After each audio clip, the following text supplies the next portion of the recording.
You really are. Oh, that's it. You did. Last year I was injured. I need some love. It's injured. Let's go.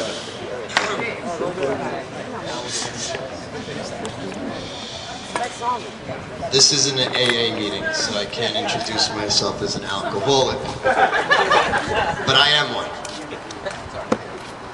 And what I have to say goes deeper than a softball field. And it has to do a lot with life. 11:16. And this backyard brings me back to when I was like growing up. And you see me wild on the softball field, you see me with a lot of intensity, you see I want to win ball games, and I try to do my best to help my team win. And before I stopped drinking alcohol and doing drugs, I was somewhat out of control. A lot of my friends that are here saw me growing up. It started out as fun. I went on a lot of vacations. I did a lot of things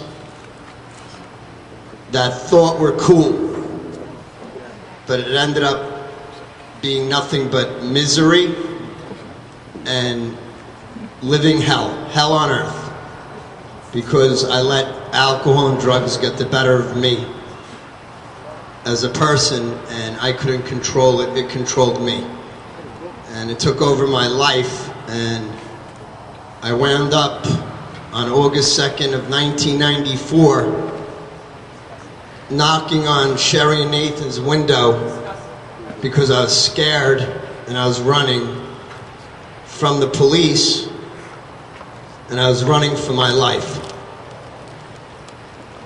And the lights were off and nobody was home. So I scampered up the beach and I went to Nathan's brother's house, Sammy, where I knew he had a summer rental. And I was knocking on the door, and I knew that the police were on their way. And I got cuffed. And every time I go by Sammy's house, right at that traffic light, my skin crawls and I get the chills. But I remember where alcohol and drugs took me. It took me into a jail cell, and it took me to a place where I had a lot of time to think. Unfortunately, it was my time to sit on the curb and think about my life. Like, I came from Deal. My parents gave me everything. My brothers gave me everything. I wasn't lacking any love from any of my friends or family members. I was just lacking loving myself. I grew up with this Napoleon complex. I was a short little kid, but I just felt like my life was spinning out of control, and all the fun that I was having with my friends and all the fun I thought I was having in bars, at parties, it became so unfun. It was like a dark cloud came over me. And I remember even going to softball games in the morning, hungover. I remember going to basketball tournaments next door at Buka's house, throwing up. Like a real jerk off I was. I embarrassed myself. I embarrassed my family. And today, 15 years later, I feel good about myself, because on a daily basis, I take those demons that suck the life out of me, and I try to be a better friend, a better son, a better brother, a better person.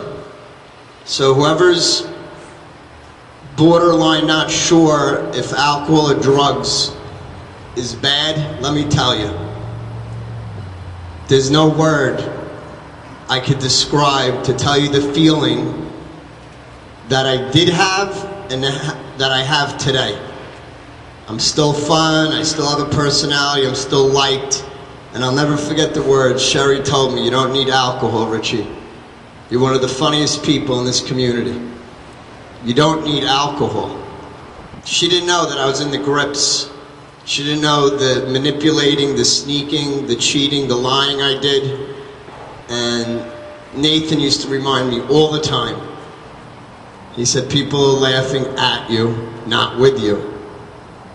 And today I can honestly say that I think people are laughing with me because I'm happy inside. And I'm proud of my accomplishments. It's bigger than winning the World Series. And it's really, really like an accomplishment that I have to be proud of. And I do it on a daily basis.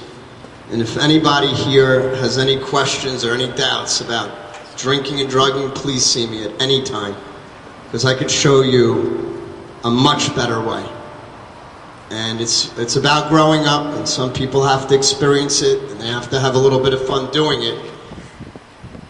But it's a very dangerous game to be in, especially when you go over that imaginary line from fun to addiction. And I want to thank Nathan and Sherry and all my friends and family and the gorgeous girls for making me the cake. And that's all I have. Thank you.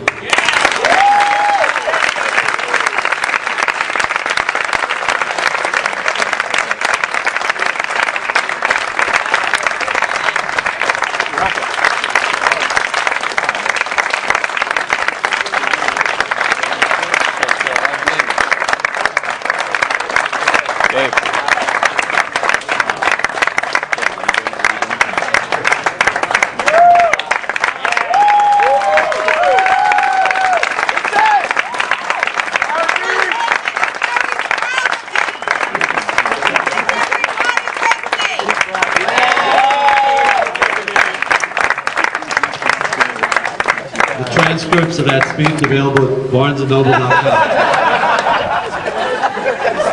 Okay.